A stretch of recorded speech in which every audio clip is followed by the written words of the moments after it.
տվյալներ, վերջին շրջանում շատ հետաքրքրում է քաղաքացիներին, թե որքան ներդրում է անում կամ ինչպես է այդ ներդրումները անում պետությունը, այս դեպքում ձեր ղեկավարած գերատեսչությունը կրոնական հուշարձանների եւ կոնկրետ վերջին շրջանում եկեղեցաշինության, այսպես ասած, եկեղեցական հուշարձանների վերանորոգման եւ պահպանման հետ կապված կխնդրեի, եթե ունեք տվյալներ, ինձ թվաց, որ դուք հնդած ասացիք, որ հուշարձանների հետ կապված բան եք, ցանկ ունեք, ըստ անհրաժեշտության կարող եք նաեւ կարդալ, ես կխնդրեի, եթե դրանք անջատված կան, այդ մասը ներկայացնեք հանրությանը։ Շատ լավ, ընդհանրապես հուշարձանների վերականգնման ուղղված բյուջեն ավելի քան 10 անգամ աճել է 2018-ի համեմատ, մենք սկսել ենք 116 միլիոնից եւ հասել ենք միլիարդ մինչեւ 800 միլիոն եւ սա առաջին հերթին պետության քաղաքականությունն ու ուշադրությունն է հուշարձանների պահպանությանը։ Իհարկե գիտեք, որ մենք շատ մեծ ուշադրություն ենք դարձնում պետականության խորհրդանիշ հուշարձանների վերականգնմանը, հատկապես տարբեր բերդերի, ամրոցների, աշխարհիկ շինությունների եւ վերջին շրջանում բազմաթիվ այդպիսի աշխատանքներ ենք մեկնարկել, ավարտել, ընթացքում են գտնվում, սակայն մեր ուշադրությունից դուրս չի մնում նաեւ եկեղեցական եւ վանական համալիրների մեր հուշարձանների պահպանությունը եւ մի քանի թվերով ըստ տարիների կարող եմ ներկայացնել, եթե հարցը հնչեց 2018 թվականին մասնավորապես աշխատանքներ են իրականացվել Ոսկեվազի Սուրբ Հովհաննես եկեղեցու, Իրինդի Սուրբ Աստվածածին եկեղեցու, Այգեշատի Թարգմանչած եկեղեցու, Քոբայրավանքի Սանահինի եկեղեցու, Տեղի Սուրբ Գևորգ եկեղեցու, Հոռոմի Սուրբ Հռիփսիմե եկեղեցու, Նուրնուսի եկեղեցու ուղղություններով ավելի քան 100 միլիոն դրամ, 2019-ին Դիվինի հնավայրի Միանավ եկեղեցին, Սոլակի Աստվածածին եկեղեցին, Կամարիսի Սուրբ Հովհաննես եկեղեցին, Բնունիսի Սուրբ Աստվածածին եկեղեցին, Փարպիի Ծիրանավոր եկեղեցին, Մարտունու Հինգետիկի վանքը 2020-ին Սանահինի Սուրբ Ամենափրկիչը, Մարմաշենի վանական համալիրը, Հոռոմի Սուրբ Հռիփսիմե եկեղեցին, Բնունիսի Սուրբ Աստվածածին եկեղեցին, Շատիվանքի վանական համալիրը 21-ին միջոցներ են ուղղվել Փարպիի Ծիրանավորին, Հովանավանքի կից կառույցներին, Թարգմանչած եկեղեցուն, Բարձրաքաշի Սուրբ Գրիգոր վանական համալիրի նախագծման հետ կապված աշխատանքները ավարտել ենք, վերականգնման գործընթացի կապալառուի ներգրավման փուլում ենք Բնունիսում, ուրեմն 22-ին Քոբայրավանքի մեր ուղղված աշխատանքներն են շարունակվել Սանահինում, Գովշավանքի, Գավթի ընտանիքածածկերի նորոգումը մասնավորապես Հաղպատ վանական համալիրում, այստեղ հատկապես աշտարակները վատ վիճակում էին եւ արևմտյան հատվածում արել ենք անհրաժեշտ վերականգնման աշխատանքները, երերույքի տաճարում 23 թվականին Լոռի Բերդի Միջնաբերդի եկեղեցին, Սրվեղ վանական համալիրը, Բջնի Սուրբ Աստվածածին եկեղեցին, Բագարանի Շուշանավանքը, Տավուշ Ամրոցի եկեղեցին, Տեղի Սուրբ Գևորգը այստեղ կան շարունակվող աշխատանքներ նաև նախորդող տարիներից նույն Քոբայրավանքի, Սանահինի, Փարպիի եւ Այգեշատի եկեղեցիներում 24-ին Գիրանցում Սուրբ Երրորդության եկեղեցին ենք վերականգնում, արդեն գրեթե ավարտում ենք, ովքեր առիթ են ունեցել այցելել Գիրանց, հենց դպրոցի հարևանությամբ է գտնվում եւ կարծում եմ, որ շատ լավ միջավայր է ձևավորում, Սրվեղում են աշխատանքները շարունակվում Գնդեվազի Սուրբ Աստվածածին եկեղեցին որտեղ որմնանկարներն ենք վերականգնել եւ սա էլ աշխատանքի շատ կարեւոր ուղղություն էր Քոբայրավանք, Մարիամաշեն եկեղեցին, Հաղպատը, Լոռի Բերդը, Այգեշատը, Փարպին, նաեւ Հորսի ուրեմն եկեղեցում եւ 25 թվականին նախատեսված է 814 միլիոն դրամից ավել ուղղել կրոնական կառույցների, եկեղեցիների եւ ուրեմն վանական համալիրներին, որտեղ ներառված է Պտղնու տաճարը, Ծիրանավոր եկեղեցին, Բյուրականի Սուրբ Հովհաննես եկեղեցին, շարունակվող աշխատանքներն են Լոռի Բերդում, Թարգմանչած եկեղեցում, Սեդվի վանական համալիրն է, Երերույքի տաճարում, հավելյալ աշխատանքներն են Շատիվանքը, եւ նոր եկեղեցիներից շարունակվողներից բացի այստեղ կնշեմ նաև Պեմզաշենի եկեղեցիները եւ կարող եմ շատ երկար խոսել։ Շնորհակալություն Տիկին Անդրեասյան, ես բնականաբար բանը անգիր չեմ հիշում, բայց ձեր կարդալու ընթացքում մի քանի բան հաստատ ֆիքսեցի, որ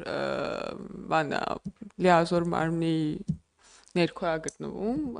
եւ որոշները, որ եկեղեցու դաշնում է գտնվում, այսինքն եկեղեցապատկան եկեղեցիներ են, ճիշտ եմ չէ ֆիքսել, այսինքն այդ երկու խումբն էլ կային այդտեղ, որովհետեւ կոնկրետ ինչ-որ բաներ կան իմ հիշողության մեջ տենց են մնացել, բնականաբար ես այդ ցանկերը անգիր չգիտեմ։ Ստեղից հարց եմ ուզում բխեցնել, արդյոք երբ որ նախարարությունը որոշում է աշխատել հուշարձանի հետ, որը ըստ էության երկրի պատմամշակութային հուշարձանը պետության համար շատ կարևոր արժեք է եւ ինքը նաեւ որոշակի պարտավորություններ ունի հոգացության, բայց դա կոնկրետ իր տիրույթում չի գտնում, այսինքն նախարարության պատկանող հուշարձան չի, այլ օրինակ եկեղեցապատկան հուշարձան է, ինքը ոնց է այդ հարաբերությունները կարգավորվում, թույլտվություն պետք է ստանա եկեղեցուց, համագործակցության ինչ ֆորմատ կա, կոնկրետ այս դրվագի մասն եմ ասում, բայց դա կարա նաև տարածվի մնացած բաների վրա, ուրիշ կազմակերպություններին պատկանող հուշարձանների հետ աշխատելու վրա, բայց բնականաբար այստեղ ամենահին եւ մեծ արժեքավոր հուշարձանների այդ մեծ ցանկը ունենք Եվ նաև կուզենայի, եթե այս պահին բանը նպատակահարմար կգտնեք, արձագանքել նաև սրա հետ կապված, փոխկապակցված մեկ ուրիշ հարցի։ Մենք եկեղեցում, եթե չեմ սխալվում, 6 թանգարան ունենք եկեղեցու ներքո գտնվող, բայց բնականաբար այդ թանգարաններում գտնվող արժեքներ նույնպես տենց ազգային արժեքներ են, պետության համար շատ կարևոր բաներ են։ Սրանց հետ ոնց է հարաբերվում նախարարությունը, արդյոք նույն ձև ինչ որ օրինակ ինչ որ մասնավոր թանգարանի հետ, թե սրա հետ տարբերակված հարաբերություն ունի, որտեվ ես որ մտածում եմ ինչ որ մասնավոր մարդ իր կոլեկցիայի հետ կապված առանձին թանգարան է բացում, ինչ որ լիցենզիա է վերցում, սկսում է դրա հետ ոնց որ հյուրեր ընդունել, չգիտեմ, բաներ, այցելուներ, բան, ես իր հարաբերությունները պատկերացնում եմ, բայց այն բոլոր ցուցանմուշները կամ գանձերը, որոնք պահպանվում են եկեղեցում, ինձ թվում է առավել տարբերվող նշանակություն պիտի ունենան պետության համար եւ այս հարաբերությունները ոնց են կարգավորվում, շնորհակալություն։ Շնորհակալություն Տիկին Ղազարյան, իրականում մենք բնականաբար երբ որ հուշարձանների վերականգնության մասին ենք խոսում, առաջին հերթին այդ աշխատանքին վերաբերում ենք իբրև հուշարձանի վերականգնման գործընթաց, որը ունի իր ընթացակարգերն ու կանոնակարգերը։ Գիտեք, որ ցանկացած հուշարձանի հետ կապված աշխատանքները պետք է առանձին գործընթացով անցնեն, մասնավորապես նախարարությունում գործում է գիտամեթոդական խորհուրդ ոլորտի մասնագետներից ձևավորված, որոնք որ նայում են թե նախագծման գործընթացը եւ նրանց դրական եզրակացության եւ հավանության պարագայում է միայն, որ կարող է տվյալ նախագիծը իրականացվել եւ թե նաեւ ընթացքում ուրեմն այդ նախագծման հետ կապված եւ նաեւ շինարարության գործընթացի հետ կապված կարող են իրենց դիտարկումները ներկայացնել եւ նախարարության համապատասխան աշխատակիցներն ու վարչությունն մոնիտորինգն են իրականացնում։ Մենք ունենք մի քանի տարբեր իրավիճակներ, ունենք իրավիճակներ, երբ որ պետությունը վերականգնում է հենց պետության սեփականություն հանդիսացող հուշարձան, եկեղեցին կամ վանական համալիրը եւ էլի այս գործընթացն է անում, կան իրավիճակներ, երբ որ պետությունը վերականգնում է վանական համալիր, որը կամ եկեղեցու սեփականությունն է կամ տրված է եկեղեցուն անհատույց օգտագործման, ավելի քան 300 նման հուշարձաններ ունենք։ Այստեղ բնականաբար մենք էլի անում ենք նախագծային նույն գործընթացը եւ process-ը եւ աշխատանքային համագործակցությունը եկեղեցու հետ բնականաբար կա, այն իմաստով, որ եթե դա գործող եկեղեցի է, օրինակ Բջնի եկեղեցու պատն էինք վերականգնում, որը գործող եկեղեցի է եւ բնականաբար այդ աշխատանքները պետք է թե ռեժիմի եւ թե ուրեմն իրականացման իմաստով այդ կոմունիկացիան եւ համագործակցությունը ապահովի եւ ունենք դեպքեր, երբ որ եկեղեցին է որոշ պարագաներում վերականգնում իր ուրեմն տիրապետման սեփականության ներքո գտնվող հուշարձանները, այստեղ իրենք էլ պարտավոր են նույնպես այդ նախագծերը եւ աշխատանքները ներկայացնել եւ համաձայնեցնել գիտամեթոդական խորհրդի հետ, այսինքն 3 տարբեր իրավիճակ է, որոնք 3-ն էլ մեր իրականության մեջ տեղ ունեն եւ այս ցանկը, որը ես ընթերցեցի, այստեղ մենք ունենք ուրեմն նաեւ եկեղեցիներ, որոնք այո պատկանում են Մայրաթոր Սուրբ Էջմիածնին եւ սա պետությանը որևէ կերպ զերծ չի պահում, որ չվերականգնի կամ միջամտություն չանի։ Օրինակ թույլ չտան։ Չեն կարող, չէ՞ որտեղ հուշարձանի կարգավիճակ ունեն։ Դուք նկատի ունեք օրենսդրորեն, թե նկատի ունեք Օրենսդրորեն։ Չեմ կարծում, որովհետև առաջին հերթին այդ հուշարձանների պահպանության օրենքով առաջին հերթին նրանք պետական հոգացության ներքո են։ Իհարկե կոնկրետ տիրապետողը, սեփականատերը մենք ունենք հուշարձան շենքեր, որոնք մասնավոր սեփականատերեր ունեն, բայց մասնավոր սեփականատերերն էլ իրենց պատասխանատվությունն են կրում տվյալ հուշարձանի անխաթարության համար, բայց ի վերջո վերջնական պատասխանատուն պետությունն է, որպես հուշարձանների ոլորտի նաև քաղաքականություն մշակող եւ ընդհանուր առմամբ հուշարձանների ոլորտը կարգավորող։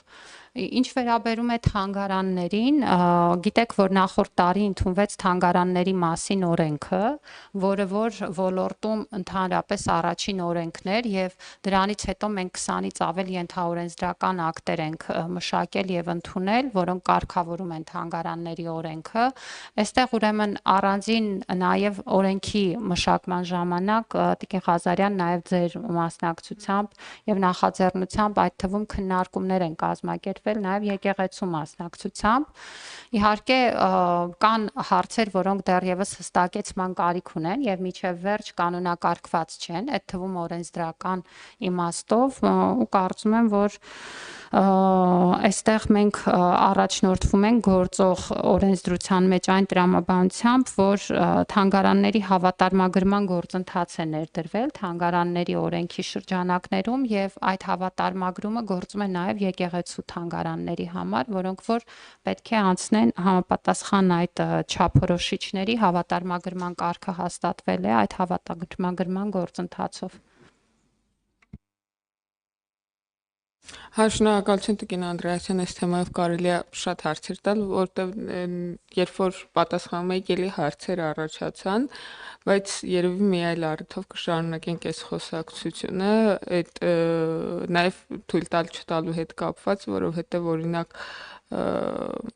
քաղաքացիներ կան, որոնք պնդում են, որ իրանց ինչ որ եկեղեցիներ այս դեպքում եթե նայենք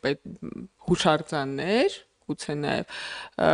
ոնց որ մոտենալ կամ ներս գնալ արգելում են, այսինքն ոչ միայն կրոնական, այլ նաև մշակութային իմաստով էլի դա կարա խնդրահարույց լինի, բայց դրա շուրջ պետք է երբ մտածել, որովհետև այնուամենայնիվ այդ հուշարձանների նկատմամբ գերակա պարտավորություններ ունի լիազոր մարմինը եւ պետությունը։ Մի ուրիշ ոլորտից է կուզենայի, որ